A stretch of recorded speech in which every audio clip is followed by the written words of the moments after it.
플래시 불빛이 눈을 찔렀어요. 경찰이 내 팔을 붙잡자 사람들이 웅성거렸어요. 누군가 소리쳤어요. 태성가 며느리다. 나는 떨리는 입술로 말했어요. 돌아가신 시아버지를 봤어요. 살아계세요. 순간 광장이 얼어붙었어요. 이 이야기는 당신이 생각하는 것보다 훨씬 깊고 훨씬 더 충격적인 사실을 담고 있습니다. 사연이 기대되신다면 구독과 좋아요 꾹 눌러주세요. 그럼 감사한 마음을 담아 야지의 인생극장 지금 시작하겠습니다. 장례식장 안에는 향 냄새가 무겁게 깔려 있었어요.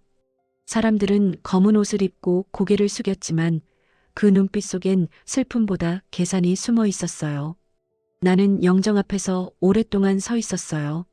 아버님의 사진이 나를 바라보는 것 같았어요. 그 시선이 마지막 인사처럼 느껴졌어요. 눈물이 나오지 않았어요. 대신 가슴속에서 묘한 불안이 꿈틀거렸어요. 지연아, 무슨 일이 생기면 금고를 열어라. 며칠 전 아버님이 병실에서 내 손을 잡으며 그렇게 말씀하셨던 게 떠올랐어요. 혹시라도 나한테 무슨 일이 생기면 누구에게도 알리지 말고 이 비밀 금고를 열어라. 가족 중에 누구도 믿어서는 안 된다. 그게 네 남편 도현이라도. 그 말이 귀 속에서 계속 울렸어요. 그분의 눈빛은 단호했어요. 나는 이유를 묻지 못했어요. 묻는 순간 무언가 돌이킬 수 없을 것 같았거든요. 장례가 끝나갈 무렵 사람들은 조문객과 유산 이야기를 동시에 떠들고 있었어요. 이제 강도현 사장이 회장님 목까지 맞겠지. 그 말에 강도연의 얼굴이 스쳤어요. 웃고 있었어요. 하지만 그 웃음은 어딘가 낯설었어요. 그날 밤 나는 결심했어요. 아버님의 금고를 열어야 한다고요. 사람들이 모두 잠든 새벽 복도는 길고 어두웠어요. 서재 문 앞에 서자 심장이 빠르게 뛰었어요. 손끝이 식어가는데도 이상하게 차분했어요. 문을 밀자 오래된 가죽 냄새가 코끝을 스쳤어요. 책장 한가운데 벽이 유난히 매끄러웠어요. 거기였어요. 아버님이 직접 알려주신 자리였어요. 벽을 밀자 작은 패널이 움직였어요. 비밀번호를 누르자 금소금이 짧게 울렸어요. 철문이 열리면서 공기가 달라졌어요. 금고 안에는 봉투와 USB 하나가 있었어요. 지연에게라고 쓰인 메모지가 함께였어요. 나는 봉투를 열어보지 않고 USB를 노트북에 꽂았어요. 손끝이 떨려서 마우스가 제대로 눌리지 않았어요. 화면이 켜지고 아버님의 얼굴이 나타났어요. 피곤하고 어딘가 다급해 보였어요.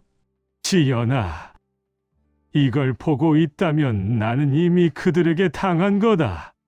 그의 목소리가 방안을 메웠어요.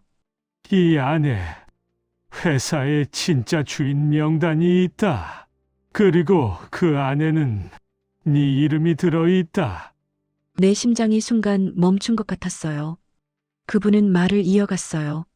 도현이를 조심해라. 그는 네 편이 아니다. 이미 그들과 손을 잡았어. 숨이 막혔어요. 나는 화면을 멈췄어요.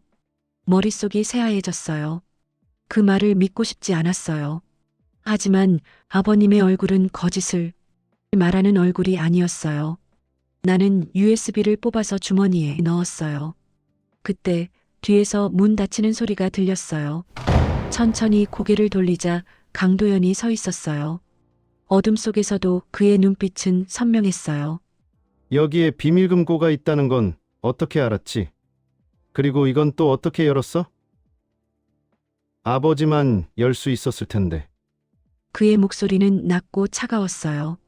아버님이 원하셨던 거예요. 그가 한 걸음 다가왔어요. 거기서 뭘 본 거야? 아버지가 남기신 영상이에요. 무슨 영상? 나는 대답하지 못했어요. 그의 표정이 일그러졌어요. 그건 네가 가져선 안 되는 거야. 그가 손을 내밀었어요. 나는 뒤로 물러섰어요. 왜요? 당신은 아버님이 뭘 남겼는지도 모르잖아요. 그의 눈이 잠시 흔들렸어요. 그때 느꼈어요. 강도연은 이미 금고의 존재를 알고 있었다는 걸요. 순간 코끝에 이상한 냄새가 스며들었어요. 달콤하면서 어지러운 향. 몸이 무겁게 가라앉았어요. 바닥이 흔들리고 눈앞이 뿌옇게 변했어요. USB가 바닥에 떨어지는 소리가 들렸어요. 강도연, 당신. 입술이 떨어지기도 전에 모든 게 시야에서 사라졌어요. 어디선가 의자 끄는 소리와 종이 부딪히는 소리가 났어요. 눈은 감겨 있었지만 모든 게 들렸어요. 강도연의 숨소리, 금속음, 노트북을 닫는 소리. 이건 네가 알아선 안 되는 일이야. 그의 목소리가 멀어졌다 가까워졌어요. 그 뒤로는 아무 기억이 없어요. 얼마나 시간이 지났는지 모르겠어요. 차가운 바닥의 감촉에 눈을 떴어요. 낯선 방, 불빛이 희미했어요. 창문은 막혀 있었고 공기 속에서 약품 냄새가 났어요. 손등에는 바늘 자국 같은 게 있었어요. 머리는 깨질 듯 아팠어요. 옷은 바뀌어 있었고 주머니는 비어 있었어요. USB는 사라졌어요. 문틈 사이로 사람들의 목소리가 들렸어요. 유서랑 지문 확보했지? 예, 흔적 안 남게 자연스럽게 처리했습니다. 그 말에 몸이 굳었어요. 그들은 나를 죽은 사람으로 만들고 있었어요. 나는 조용히 창문으로 다가갔어요. 창살 사이로 비가 내리고 있었어요. 젖은 냄새가 나를 감쌌어요. 바람이 불어오고 그 바람 속에서 회장님의 목소리가 들리는 것 같았어요. 지연아, 누구도 믿어선 안 된다. 나는 손목에 남은 자국을 바라봤어요. 그리고 결심했어요. 여기서 살아나가야 한다고요. 내가 살아있다는 걸 세상에 알려야 한다고요. 그날 밤 나는 세상에서 사라졌어요. 그리고 세상은 내 이름을 가진 또 다른 이야기를 만들어가기 시작했어요. 눈을 떴을 때 세상은 이미 나를 잃어버린 뒤였어요. 신문마다 내 얼굴이 실려 있었어요. 태성그룹 며느리 한지연 유서 남기고 실종. 기사는 마치 내가 스스로 생을 버린 사람인 것처럼 쓰여 있었어요. 나는 그 기사를 낡은 병원 대기실에서 보았어요. 의사 가운을 입은 남자는 나를 힐끗 보더니 고개를 숙였어요. 내 얼굴을 알아본 듯 했지만 아무 말도 하지 않았어요. 그게 이 도시의 방식이었어요. 모르는 척, 보지 못한 척. 강도연은 언론 앞에서 울고 있었어요. 아내는 불안해 보였어요. 회장님의 죽음이 너무 큰 충격이었어요. 텔레비전 화면 속 그는 완벽한 남편의 얼굴이었어요. 나는 작은 라디오를 들고 병원 뒤편 응급실 통로에 숨어 있었어요. 말 한마디가 목구멍에서 걸렸어요. 거짓말이야. 하지만 세상은 내 목소리를 들을 수 없었어요. 며칠 후 나는 서울 외곽의 작은 여인숙으로 옮겼어요. 창문은 깨져 있었고 벽지는 벗겨져 있었어요. 밤마다 벌레가 벽을 기어다녔어요. 하지만 그 방이 내 유일한 피난처였어요. 나는 거울 속에 내 얼굴을 바라봤어요. 눈밑이 까맣게 죽어 있었어요. 이게 살아있는 얼굴이야? 입에서 새어나온 목소리가 낯설었어요. 그때부터 나는 이 이름을 버리기로 했어요.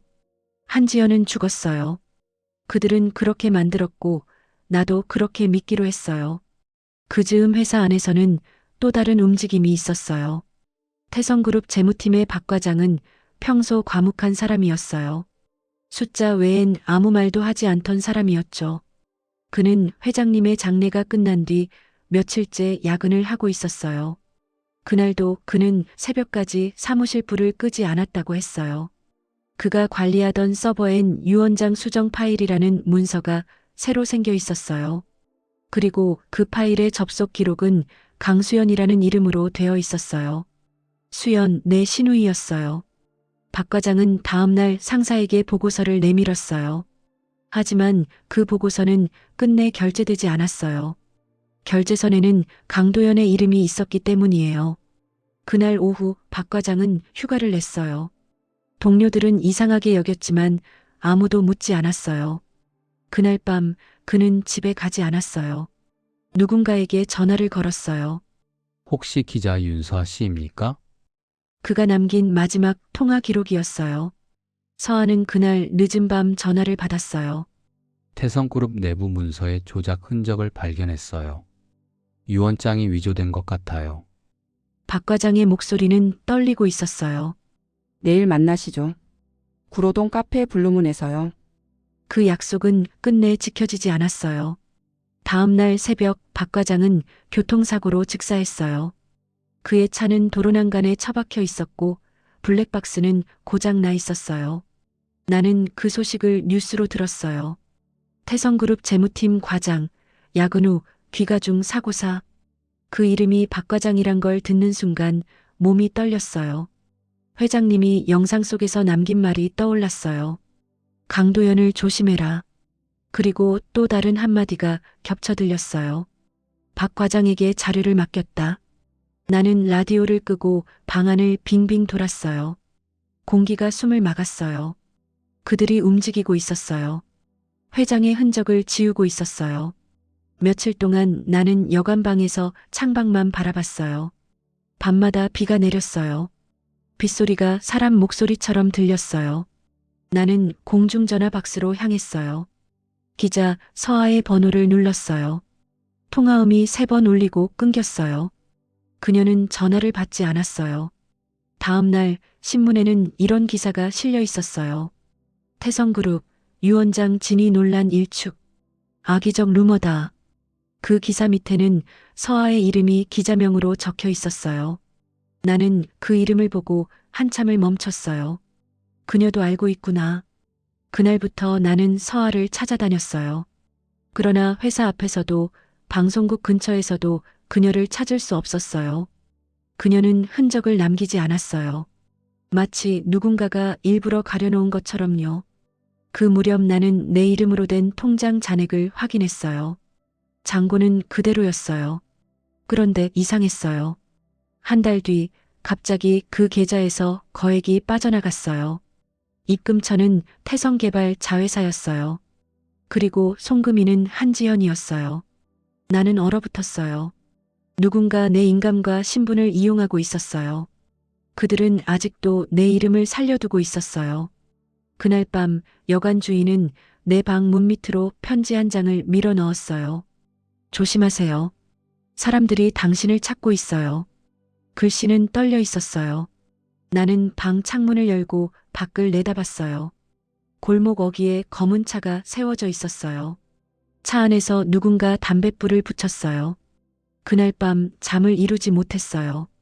눈을 감으면 박 과장의 얼굴이 떠올랐어요. 나중에 서아에게서 들었죠. 그가 마지막으로 남긴 말이 내일 만나시죠. 였다고요. 그 약속은 끝내 지켜지지 않았어요.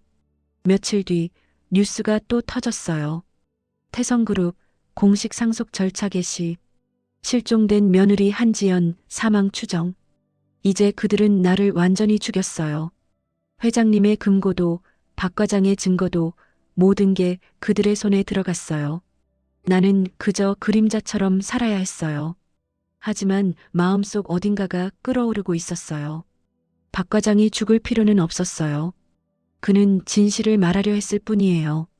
그리고 그 진실을 막은 사람은 강도연이었어요.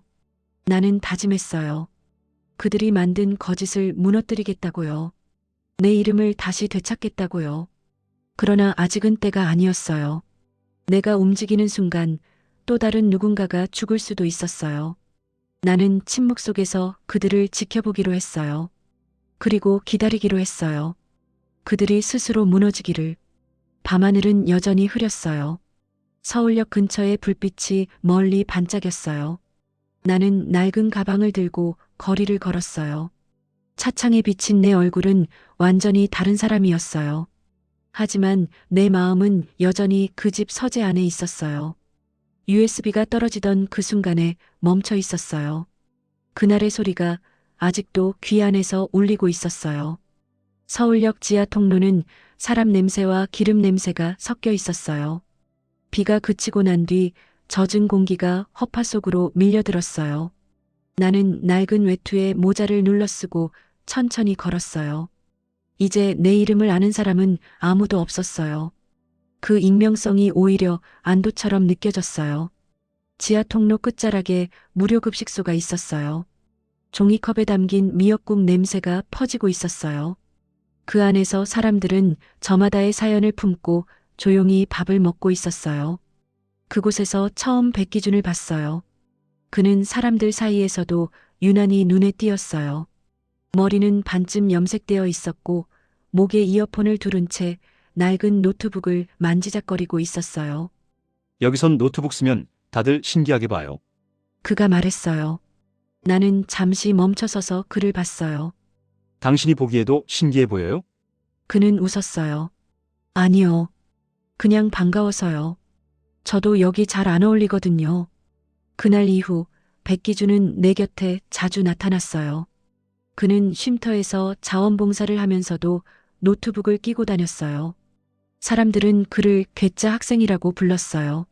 하지만 나는 그 안에서 이상한 순수를 느꼈어요. 그는 세상과 조금 다르게 연결된 사람이었어요. 어느 날 그는 내 앞에 앉아 라면을 먹으며 물었어요. 아줌마, 서울역에 오래 계셨어요? 나는 잠시 멈칫했어요. 얼마 안 됐어요. 왜요? 그는 젓가락을 내려놓으며 낮게 말했어요. 그쪽 이름 뉴스에서 본 것 같아서요. 심장이 쿵 내려앉았어요. 무슨 뉴스요? 그는 휴대폰을 꺼내 화면을 내밀었어요. 3년 전 기사예요. 실종된 재벌 며느리 한지현. 사진이 좀 흐릿하지만 눈매가 비슷해서요. 나는 웃는 척했어요. 그런 사람 아니에요. 그는 나를 잠시 바라보다가 미소 지었어요. 괜찮아요. 제가 입이 좀 무거운 편이라. 그날 이후 그는 내게 말을 걸지 않았어요. 대신 내가 있는 곳 근처에 늘 있었어요. 그의 시선에는 어떤 계산도 없었어요. 그저 궁금증과 관찰이 섞여 있었어요. 며칠 뒤 나는 서울역 근처를 돌다 윤서아를 봤어요. 그녀는 취재 카메라 앞에서 인터뷰를 하고 있었어요. 화면 속 기자가 아니라 내가 알던 친구의 얼굴이었어요. 3년 전 결혼식 이후 처음 보는 얼굴이었어요. 심장이 다시 뛰기 시작했어요. 그녀의 눈빛은 피곤했지만 강단이 있었어요. 나는 멀리서 지켜보다가 발걸음을 돌렸어요. 그 순간 등 뒤에서 익숙한 목소리가 들렸어요. 지연이 맞지? 나는 그대로 굳었어요. 뒤돌아보니 서아였어요. 그녀의 눈이 놀람과 안도 사이에서 떨렸어요. 살아 있었구나. 그녀는 나를 끌어안았어요. 서아야, 말하지 마. 여긴 위험해. 나는 그 말을 겨우 내뱉었어요. 우리는 그날 밤 서울역 근처의 오래된 카페에서 마주 앉았어요. 창밖에는 비가 내리고 있었어요. 서아는 커피잔을 잡은 손이 떨리고 있었어요. 박 과장 죽기 전에 연락이 왔어.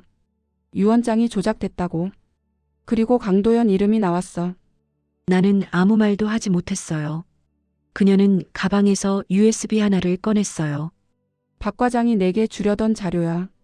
그가 죽기 전날 나한테 이걸 보냈어. 그 안에는 암호화된 파일이 있었어요. 나는 손끝이 차가워졌어요. 혹시 이걸 풀 수 있을까? 암호가 복잡해. 전문가가 필요해. 서아는 고개를 저었어요. 며칠 뒤 나는 백기준을 찾아갔어요. 그는 쉼터 구석에서 낡은 노트북을 분해하고 있었어요. 기준 씨, 혹시 파일 해독 같은 것도 할 줄 알아요? 그는 내 얼굴을 보더니 눈을 반짝였어요. 그런 거 재미있죠? 근데 불법이면 안 돼요. 아니면 조금은 해도 되나요? 나는 USB를 내밀었어요. 누군가의 억울한 죽음과 관련된 거예요. 그는 잠시 말을 멈췄어요. 그럼 괜찮네요. 그는 웃었어요. 백기준은 노트북을 켜고 빠르게 손가락을 움직였어요. 화면에는 숫자와 기호가 빠르게 흘러갔어요. 이건 단순한 암호가 아니에요. 파일 안에 두 겹의 암호가 숨어 있어요. 그는 코드를 분석하며 중얼거렸어요. 이건 회사 내부 시스템으로 연결되는 주소예요. TS보드, TS-보드. 태성그룹 이사회 내부망이에요. 나는 숨을 멈췄어요. 그걸 어떻게 알아요? 그쪽 남편이 만든 시스템이에요. 기사로 본 적 있어요. 그는 다시 화면을 바라봤어요. 이건 내부자가 아니면 만들 수 없는 구조예요. 그 순간 문 밖에서 발자국 소리가 들렸어요. 누군가 쉼터 문 앞에서 멈췄어요. 백기준이 노트북을 덮었어요. 누구세요? 대답이 없었어요. 잠시 뒤 문틈 사이로 종이 한 장이 밀려 들어왔어요. 그 파일을 내려놔. 아니면 너희도 박 과장처럼 될 거야. 글씨는 인쇄체였어요. 서늘한 바람이 문틈으로 들어왔어요. 백기준은 침묵했어요. 누가 이런 걸? 그는 내 손에서 쪽지를 빼앗듯 잡았어요. 이건 그냥 겁죽일 거예요. 나는 고개를 저었어요. 아니야. 박 과장이 죽었을 때도 이런 경고가 있었어. 그는 깊은 숨을 내쉬었어요. 그럼 더 조심해야겠네요. 그는 쪽지를 불 위에 던졌어요. 불꽃이 종이를 삼키며 타올랐어요. 그 불빛이 그의 눈에 비쳤어요. 그 눈빛 속에서 묘한 결심이 보였어요. 그날 이후 백기준은 나와 서아의 조력자가 되었어요. 그 사람의 선천적인 호기심이 우리를 어디로 끌고 갈지 아무도 몰랐어요. 하지만 그 호기심이 곧 진실로 향하는 유일한 열쇠가 될 줄은 그땐 몰랐어요. 며칠 동안 서울역은 유난히 조용했어요. 바람도 사람도 모든 게 멈춰 있는 것 같았어요.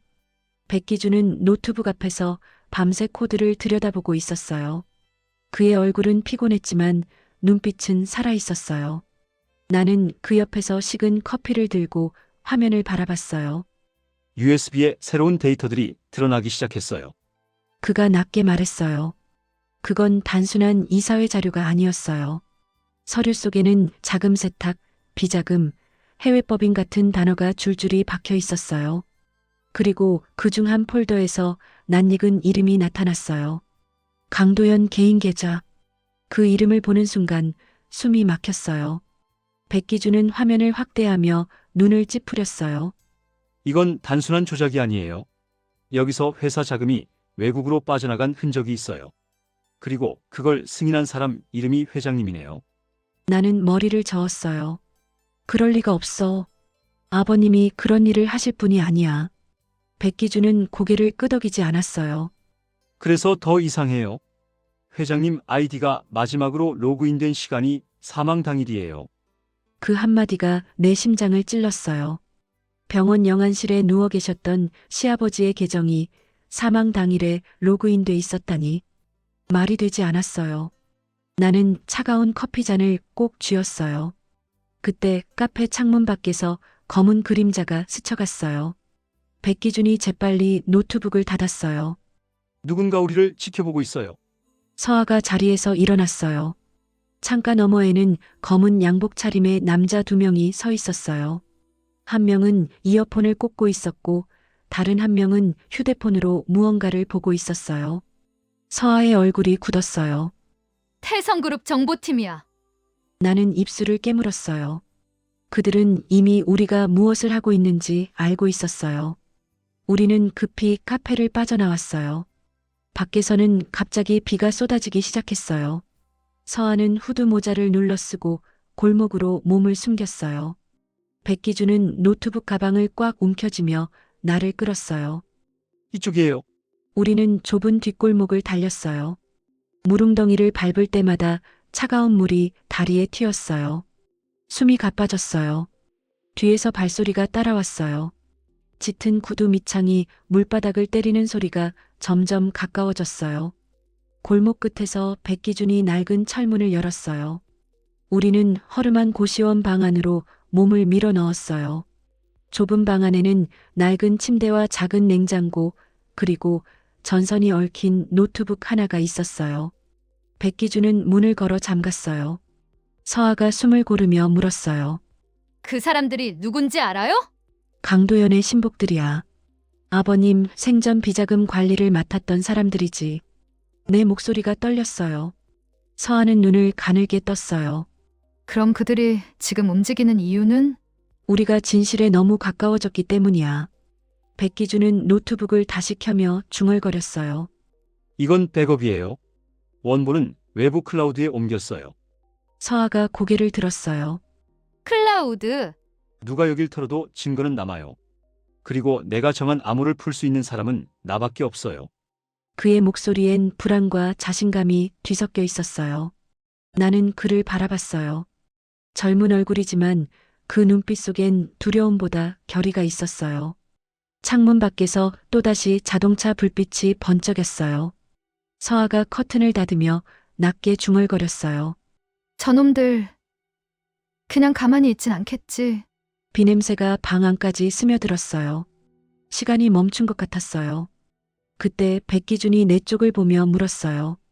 지연 씨, 이거 그냥 언론에 폭로하면 안 돼요? 나는 고개를 저었어요. 증거가 완전하지 않아. 지금 폭로하면 오히려 우리가 허위사실 유포로 몰릴 거야. 그럼 어떻게 해요? 우선 아버님이 살아계셨다는 걸 증명해야 해. 그 말을 내뱉는 순간 내 심장이 다시 뛰기 시작했어요. 비가 그치자 거리는 고요해졌어요. 서아는 노트북 화면을 바라보다가 말했어요. 회장님 사망 당시 CCTV 기록, 병원 자료, 장례식장 명단 이런 건 내가 알아볼게. 백기준은 팔짱을 끼며 고개를 끄덕였어요. 그럼 난 서버 쪽을 더 파볼게요. 회장님 아이디가 로그인된 흔적이 진짜인지 확인할게요. 나는 그들을 바라보며 조용히 고개를 숙였어요. 이 두 사람은 이제 내 가족보다 가까운 사람들이었어요. 새벽이 다가올 무렵 누군가 문을 두드렸어요. 3번, 규칙적인 두드림이었어요. 우리는 서로를 바라봤어요. 서아가 조심스럽게 다가가 문을 열었어요. 문 밖에는 아무도 없었어요. 대신 봉투 하나가 바닥에 떨어져 있었어요. 하얀 봉투 안에는 사진 몇 장이 들어 있었어요. 첫 장엔 내 사진이 있었어요. 서울역 근처 내가 자는 모습을 누군가 찍은 사진이었어요. 두 번째는 서아가 카메라를 들고 있는 모습. 세 번째는 백기준이 노트북 앞에 앉아 있는 모습이었어요. 모두 최근에 찍은 사진이었어요. 봉투 맨 아래에는 붉은 글씨로 이렇게 적혀 있었어요. 돌아가신 분은 돌아와선 안 돼. 서아가 숨을 삼켰어요. 지연아, 이건 단순한 협박이 아니야. 나는 손끝이 떨렸어요. 이건 경고야. 그들은 우리가 어디 있는지도 알고 있어. 백기준이 자리에서 일어났어요. 그럼 우리가 먼저 움직이죠. 무슨 뜻이야? 서버가 있는 건물 직접 가보자고요. 로그인이 실제로 이루어졌는지 확인할 수 있어요. 서아가 놀란 눈으로 그를 봤어요. 너 미쳤어? 위험해! 나는 조용히 숨을 내쉬었어요. 우리 셋이서 함께 가요. 서아가 내 손을 잡았어요. 누군가는 이 집의 진실을 밝혀야 하니까. 그녀의 눈엔 두려움과 결의가 함께 담겨 있었어요. 그 순간 문밖 어딘가에서 낮은 목소리가 들렸어요. 그 방 안에 있다. 움직이지 마. 우리는 동시에 숨을 죽였어요. 창문 밖으로 그림자 둘이 지나갔어요. 강도연의 신복들이었어요. 그들은 건물 복도를 따라 천천히 걸었어요. 바닥이 삐걱거릴 때마다 심장이 요동쳤어요. 잠시 후 발소리가 멀어졌어요. 우리는 그제야 숨을 내쉬었어요. 서아는 눈을 감고 속삭였어요. 지연아, 다음번엔 정말로 잡힐 수도 있어. 나는 그녀의 손을 잡았어요. 그래도 여기서 멈출 수는 없어. 그날 밤 우리는 각자 다른 방향으로 흩어졌어요. 서아는 병원 기록을 찾으러 갔고 백기준은 내부망에 접속하기 위한 우회 경로를 만들었어요. 나는 서울역으로 돌아왔어요. 낡은 벤치에 앉으니 공기가 싸늘했어요. 사람들의 웅성거림이 멀리 들렸어요. 나는 하늘을 올려다봤어요. 먹구름 사이로 달빛이 스쳤어요. 그 순간 내 안에서 이상한 예감이 들었어요. 이 길의 끝에는 누군가의 죽음이 또 기다리고 있을지도 모른다는 예감이요. 새벽이었어요. 서울의 불빛이 하나둘 꺼져가고 쉼터의 천장은 축축하게 젖어 있었어요. 백기준은 노트북을 열고 앉아 있었어요. 화면 위엔 수십 개의 폴더가 떠 있었고 그 중 하나가 유난히 반짝였어요. 프로젝트 T 섀도우? 그는 고개를 들지 않은 채 중얼거렸어요. 이건 이상해요. 아예 다른 포맷이에요. 나는 고개를 기울였어요. 다른 포맷? 음성 데이터가 2번 겹쳐져 있어요. 원래 영상이 아니라 합성된 거예요. 순간 숨이 막혔어요. 합성이라니 그게 무슨 말이야? 그는 손가락으로 코드를 따라가며 말했어요. 여기 보세요. 이 파형이 두 개예요. 한쪽은 생전 녹음 파일이고 한쪽은 음성 복원 프로그램이에요. 말하자면 회장님 목소리를 더씹힌 거예요. 눈앞이 하얘졌어요. 그럼 그 영상은? 백기준이 조심스럽게 말했어요. 누군가 만든 가짜예요. 그런 걸 아주 잘 만드는 사람의 작품이에요. 손끝이 떨렸어요. 누가 그런 걸? 그는 잠시 침묵하다 낮게 대답했어요. 이 정도 기술은 개인이 못해요. 조직적인 조작이에요. 머릿속이 뒤틀렸어요. 아버님이 나를 향해 강도연을 조심해라 하던 그 장면이 떠올랐어요. 그 따뜻한 눈빛마저 거짓이었다는 말인가요? 숨이 막혀서 입술이 떨어지지 않았어요. 그럼 내가 본 건 다 뭐였던 거야? 백기준이 말없이 화면을 닫았어요. 지연 씨, 이건 누군가 의도적으로 당신에게 보여준 거예요. 그럴 리 없어, 아버님은. 그분이 직접 금고에 넣은 게 아닐 수도 있잖아요. 그 말은 칼처럼 가슴을 찔렀어요. 그날 오후 서아가 카페로 왔어요. 그녀의 얼굴엔 밤새 잠을 못 잔 흔적이 묻어 있었어요. 나는 조심스럽게 물었어요. 서아야, 그 영상 기억나? 당연하지. 그게 없었으면 우리가 이렇게까지 오지도 못했잖아. 그 영상을 처음 받았을 때 누가 줬는지 기억해? 그녀는 잠시 머뭇거렸어요. 익명의 제보였어. 태성그룹 내부자라고 했지. 내부자? 응. 회사 서버에서 직접 빼냈다고. 그 사람 혹시 이름을 말하지는 않았어? 아니, 그냥 이메일 주소 하나뿐이었어. TS 인터널 7. 그게 다야. 그 이름을 듣자 백기준의 손이 멈췄어요. 그건 태성정보팀 주소예요. 내부 보안 계정. 서아의 얼굴이 하얗게 질렸어요. 무슨 소리야? 그쪽이 준 영상 전부 강도현 쪽에서 만든 거야. 그녀의 손에서 커피잔이 미끄러졌어요. 잔이 깨지는 소리가 카페 안에 울렸어요. 말도 안 돼. 난 그걸 진실이라고 믿었어. 강도연은 그걸 알았어. 그래서 널 이용한 거야. 서아는 두 손으로 얼굴을 감쌌어요. 그럼 지연이 네가 도망친 것도 그 영상 때문이잖아. 나는 천천히 고개를 끄덕였어요. 그들이 그걸 노린 거야. 공기가 멈춘 듯 고요했어요. 밖에서 트럭이 지나가며 경적을 울렸지만 아무 소리도 들리지 않았어요. 내가 믿은 모든 게 무너지고 있었어요. 그럼 아버님은 진짜로 돌아가신 거야? 아무도 대답하지 않았어요. 백기준이 노트북을 덮으며 낮게 말했어요.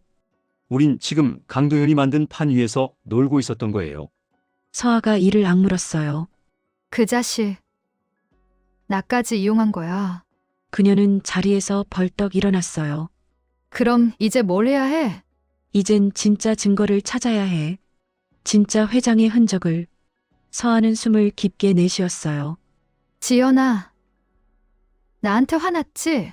서아야, 넌 그저 보이는 걸 믿었던 거야. 그녀는 눈을 피했어요. 그래도 내가 널 위험하게 만들었잖아. 위험하게 만든 건 강도연이야. 그녀는 고개를 숙였어요. 그때 카페 문이 열리며 바람이 스쳤어요. 낯선 남자 둘이 들어왔어요. 검은 옷, 짧은 머리, 묵직한 시선. 그들은 우리 옆을 스치듯 지나가 주문을 했지만 나는 알았어요. 그들이 우리를 지켜보고 있었다는 걸. 백기준이 낮게 속삭였어요. 지금 나가면 위험해요. 그럼 잠시만 기다리죠. 그는 CCTV를 바라봤어요. 눈빛이 번쩍였어요. 그거 강도현 쪽에서 원격으로 보고 있을 수도 있어요. 나는 얼른 시선을 내렸어요. 서아는 잔을 쥔 손을 꼭 쥐었어요. 그녀의 손끝이 하얗게 질려 있었어요. 우리는 말없이 자리를 떴어요. 비가 내리고 있었어요. 가로등 불빛이 번쩍이며 어둠을 갈랐어요. 지하철 입구 앞에서 나는 서아를 붙잡았어요. 서아야, 내가 그 영상을 나한테 준 이유 정말 몰랐던 거지? 그녀는 내 눈을 피했어요. 잠시 침묵이 흘렀어요. 난 그게 진짜라고 믿었어. 그래서 널 도와야 한다고 생각했어. 그런데 왜 처음에 그걸 말 안 했어? 출처라도 알려줬으면. 그녀는 고개를 숙였어요. 기자는 출처 보호가 기본이잖아. 그땐 그게 옳다고 생각했어. 그게 널 위험하게 만든 거야. 서하는 눈가에 눈물이 맺혔어요. 지연아, 미안해. 나는 아무 말도 하지 않았어요. 우리 사이엔 비와 침묵만 흘렀어요. 그날 밤 나는 혼자 서울역으로 돌아왔어요. 비는 여전히 내리고 있었어요. 바닥에 떨어진 신문이 젖어 있었어요. 일면에는 태성그룹 회장 사망 관련 추가 조사 착수라는 기사가 실려 있었어요. 기자명은 윤서하였어요. 그 이름을 보는 순간 가슴이 내려앉았어요. 그녀는 여전히 강도연의 그림자 안에서 움직이고 있었어요. 의도는 몰라도 결과는 분명했어요. 세상은 다시 그들의 편으로 돌아갔어요. 나는 신문을 구겨들었어요. 비가 손끝을 타고 흘러내렸어요. 하늘은 낮게 내려앉아 있었어요. 모든 게 뒤집혀 있었어요. 진실이라 믿었던 것, 믿음이라 생각했던 사람, 그 모든 것이 거짓이었어요. 그날 밤 나는 처음으로 울었어요. 분노나 슬픔이 아니라 더 이상 믿을 수 있는 게 없다는 절망 때문에. 그리고 그 절망 속에서 하나의 결심이 생겨났어요. 이젠 나 혼자서 해야 한다. 서울역 천장에는 물이 새고 있었어요. 비는 그쳤지만 천장 틈새로 떨어지는 물방울은 여전히 일정했어요. 나는 낡은 벤치 위에 앉아 손에 쥔 신문 조각을 바라봤어요. 회장 사망 관련 추가 조사 착수. 그 제목이 내 시야를 뚫고 지나갔어요. 세상은 여전히 강도연의 말을 믿고 있었어요. 나는 이제 아무것도 증명할 수 없었어요. 모든 게 무너진 기분이었어요. 그때 서아에게서 전화가 왔어요. 휴대폰 화면엔 승인되지 않은 발신자라는 문구가 떴어요. 망설이다가 통화를 눌렀어요. 목소리는 떨리고 있었어요. 지연아, 나야. 서아야, 어디야? 나 잠깐 강도연 쪽 사람들을 만났어. 그들이 나한테 자료를 넘기라고 협박했어. 무슨 소리야? 그 사람들한테 들킨 거야? 몰라, 그냥 도망쳤어. 근데 이상한 메일이 왔어. 그녀의 말이 끝나기도 전에 통화가 끊겼어요. 짧은 신호음이 공기 속으로 사라졌어요. 그녀의 말투에는 공포가 묻어 있었어요. 나는 서둘러 기준에게 메시지를 보냈어요. 기준아, 서아가 위험해하지만. 메시지는 전송되지 않았어요. 화면에는 신호 없음이 떴어요. 그 순간 역 안의 조명이 깜빡였어요. 불빛이 꺼졌다가 다시 켜졌어요. 사람들이 웅성거렸어요. 나는 불길한 느낌에 몸을 떨었어요. 그날 밤 서아를 다시 만난 건 서울역 근처 골목이었어요. 그녀는 젖은 머리로 어깨를 웅크린 채 서 있었어요. 눈동자는 초점을 잃고 있었어요. 지연아, 그녀는 나를 보며 웃었어요. 하지만 그 웃음은 부서진 거울 같았어요. 그 영상 또 나왔어. 영상? 이번엔 회장님이 아니야. 너였어. 뭐라고? 강도연이 널 완전히 지우려고 해. 너 이름, 계좌, 기록 전부 사라질 거야. 나는 그녀의 팔을 붙잡았어요. 서아야, 정신 차려. 무슨 소리야? 그녀는 눈물을 삼켰어요. 그들이 만든 새 영상 속에서 너는 이미 죽었어. 태성가 며느리 한지연, 자살. 그게 내일 아침 뉴스에 나간대. 그 말이 내 귀를 찔렀어요. 그럴 리 없어. 지연아, 내가 막아볼게. 근데 그녀는 잠시 말을 멈췄어요. 그 자료가 기준이 노트북에 있어. 나는 숨이 막혔어요. 그럼 기준이 위험하잖아. 이미 연락 안 돼. 서버 접속 시도하다가 끊겼대. 비가 다시 내리기 시작했어요. 나는 서아의 손을 잡았어요. 같이 가. 우리 기준한테 가자. 지연, 안 돼. 넌 더 이상 그 영상에 가까이 가면 안 돼. 왜? 그 안에 네 얼굴이 있어. 너무 똑같아서 나도 처음엔 진짜인 줄 알았어. 그녀의 목소리는 부서지는 유리처럼 떨렸어요. 나는 몸이 굳었어요. 딥페이크, 조작, 가짜 영상 모든 게 그 단어 속에 녹아 있었어요. 강도연은 나를 죽이지 않아도 죽일 수 있는 방법을 찾아낸 거예요. 우리는 골목을 빠져나왔어요. 비는 점점 거세졌어요. 길 건너편에 검은 승용차 한 대가 서 있었어요. 서아가 숨을 죽였어요. 저 차. 아까부터 따라왔어. 강도연 쪽이야? 확실해. 그녀는 나를 밀쳤어요. 지연아. 지금 뛰어. 나는 망설일 틈도 없이 달렸어요. 뒤에서 차 문이 열리는 소리가 들렸어요. 누군가가 서아를 붙잡는 소리도 들렸어요. 나는 골목을 돌아 뛰었어요. 심장이 미친 듯이 뛰었어요. 뒷골목을 지나 지하철 입구로 들어섰을 때 뒤쪽에서 비명소리가 울렸어요. 서아의 목소리였어요. 나는 멈출 수 없었어요. 몸이 얼어붙은 채로 계단을 내려갔어요. 지하철 문이 닫히는 순간 내 심장은 터질 듯 뛰었어요. 서아의 목소리가 귀에 맴돌았어요. 그 안에 내 얼굴이 있어. 쉼터로 돌아오니 방은 엉망이 되어 있었어요. 문이 반쯤 열려 있었고 백기준의 노트북이 사라졌어요. 대신 작은 쪽지가 책상 위에 있었어요. 지연 씨 미안해요. 그들이 날 찾았어요. 하지만 내가 백업을 남겼어요. 하나로길 창고 7층 파일명 라이트. 글씨가 급하게 쓰여 있었어요. 그의 흔들리는 손끝이 눈앞에 보이는 것 같았어요. 나는 의자에 주저앉았어요. 모든 게 사라지고 있었어요. 사람, 진실, 나 자신까지. 강도연은 내 존재를 지워가는 중이었어요. 서아의 전화기는 꺼져 있었고 백기준의 행방은 알 수 없었어요. 나는 천장을 바라봤어요. 물방울이 떨어져 내 볼을 때렸어요. 그때 깨달았어요. 이 싸움은 이제 증거의 문제가 아니라 존재의 문제라는 거요. 강도연, 당신이 날 없애려는 이유가 뭐야? 내 목소리가 허공에 흩어졌어요. 나는 무릎을 꿇고 바닥에 떨어진 신문 조각을 모았어요.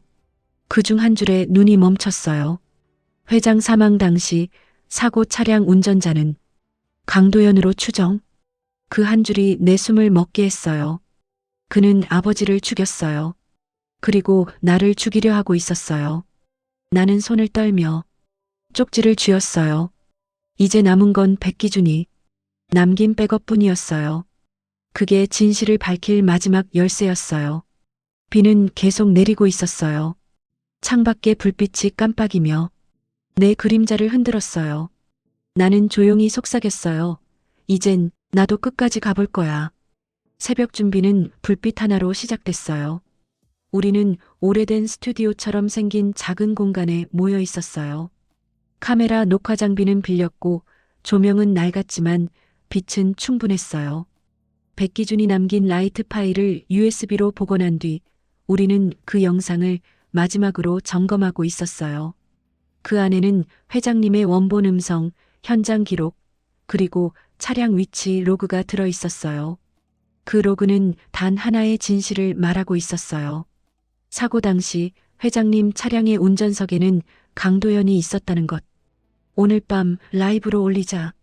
나는 깊게 숨을 들이마셨어요. 윤서아는 모니터를 보며 고개를 끄덕였어요. 생중계 시작되면 내가 해설할게. 실시간 댓글도 내가 맡을게. 나는 손에 쥔 마이크를 꼭 잡았어요. 금속의 차가운 감촉이 손끝을 깨웠어요. 곧 유튜브 생중계가 시작됐고 계정이 열리자 조회수가 급격히 올라가기 시작했어요. 카메라 앞에 선 내 얼굴이 화면에 잡혔어요. 댓글이 빠르게 올라오며 사람들의 시선이 몰려들고 있었어요. 여러분, 지금부터 태성그룹 관련 진실을 공개합니다. 첫 번째 자료는 회장님의 원본 음성입니다. 재생 버튼을 누르자 회장님의 목소리가 울려 퍼졌어요. 그 목소리는 내가 금고에서 처음 들었던 그 음성이었지만 이번엔 잡음도 합성 흔적도 없었어요. 윤서아는 실시간 자막을 띄우고 스트림 상태를 조정했어요. 시청자 수가 1000명을 넘고 곧 10,000명을 향해 치달았어요. 그때 스튜디오 문이 거칠게 열렸어요. 검은 정장 차림의 남자들이 우르르 들어왔어요. 그들 중 하나가 외쳤어요. 그 방송 당장 중단해. 공기가 찢어지는 듯했어요. 윤서아의 얼굴이 창백하게 질렸지만 급히 타자를 두드리며 말했어요. 버퍼 모드 전환 완료. 우회 링크 유지 중이야. 문을 밀고 들어온 이는 강도연의 신복 실장이었어요. 그의 눈빛은 냉정했고 손에는 문서 봉투가 들려 있었어요. 그는 천천히 카메라를 보며 말했어요. 지금 이 방송을 끝내지 않으면 법적 조치를 취하겠다. 나는 그가 내게 다가오는 걸 느꼈어요. 카메라 화면에 찍히는 실시간 시청자 수가 폭주하고 있었어요. 윤서아가 이어폰으로 속삭였어요. 지연아, 신고가 들어왔어. 위치 추적해서 경찰이 출동 중이래. 나는 손이 떨렸지만 마이크를 놓지 않았어요. 지연아, 서버로그 보여줘. 댓글창이 폭발하듯 올라갔어요. 진짜다. 경찰 출동 중. 위치 공유해. 그 순간 문이 다시 열리며 강도연이 들이닥쳤어요. 그의 얼굴엔 분노와 당혹이 뒤섞여 있었어요. 그는 카메라 렌즈를 손으로 가리려 했어요. 하지만 나는 한치도 물러서지 않았어요. 강도연, 당신이 무슨 짓을 했는지 이제 모두가 알게 될 거예요. 그의 얼굴이 굳어졌어요. 밖에서는 경찰 사이렌 소리가 점점 커졌어요. 윤서아의 목소리가 이어폰을 타고 들려왔어요. 지금 시청자들이 위치를 올리고 있어. 경찰이 근처야. 카메라 속 숫자가 10만을 넘었어요. 화면 아래에는 수많은 캡처와 증거 스크린샷이 실시간으로 쌓였어요. 강도연은 절박한 목소리로 외쳤어요. 그건 조작된 자료야. 당장 꺼. 하지만 이미 늦었어요. 경찰이 문 앞에 도착했고 스튜디오 문을 두드렸어요. 문틈으로 빛이 들어왔고 신복들이 경찰을 막으려 했어요. 혼란 속에서도 나는 카메라를 향해 말했어요. 이제 증거는 세상에 있습니다. 진실을 숨길 수는 없어요. 그 순간 화면이 살짝 흔들렸어요. 경찰이 문을 열었고 방 안의 공기가 바뀌었어요. 윤서아의 목소리가 이어폰을 타고 들렸어요. 지연아, 경찰이 들어왔어. 체포 시작했대. 카메라에 잡힌 강도연의 얼굴이 패닉으로 일그러졌어요. 그는 손을 내저으며 외쳤어요. 이건 함정이다. 조작이야. 하지만 이미 시청자 수는 10만을 넘어섰고 수많은 캡처와 백업이 전 세계로 퍼지고 있었어요. 경찰은 그와 신복들을 제압했고 방송은 계속 이어졌어요. 윤서아는 숨을 고르며 말했어요. 우리가 지금 보고 있는 건 태성그룹 고위층의 조직적 조작 기록입니다. 나는 마이크를 잡은 손에 힘을 줬어요. 백기준의 이름이 채팅창에서 떠다녔어요. 기준이 살려내라. 백업 위치 알려줘. 수많은 사람들이 함께 진실을 외치고 있었어요. 나는 숨을 크게 내쉬었어요. 이젠 숨길 수 없어요. 서아가 내 손을 잡았어요. 그날 방송은 기록을 깼어요.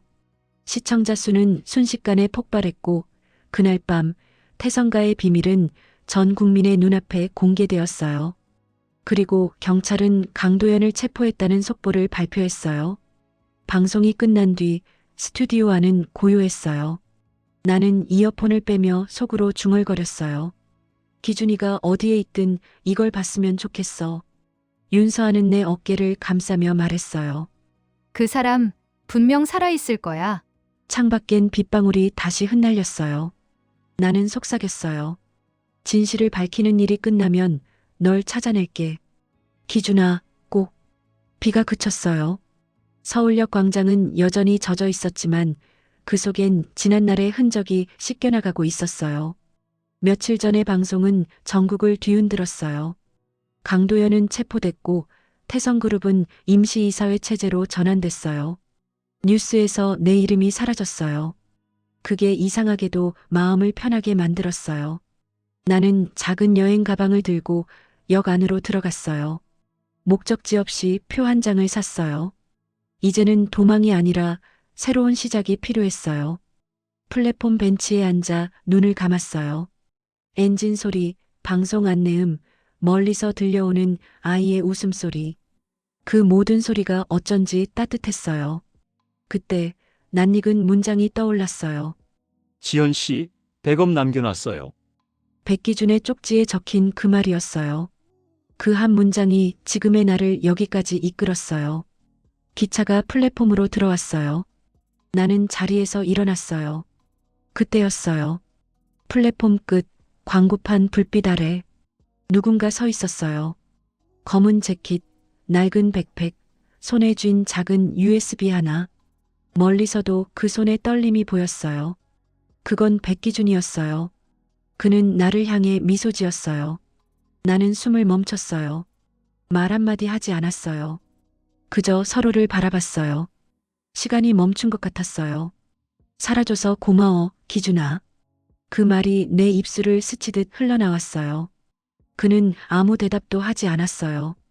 다만 천천히 고개를 끄덕였어요. 나는 차에 올랐어요. 창밖을 보니 그는 여전히 그 자리에 서 있었어요.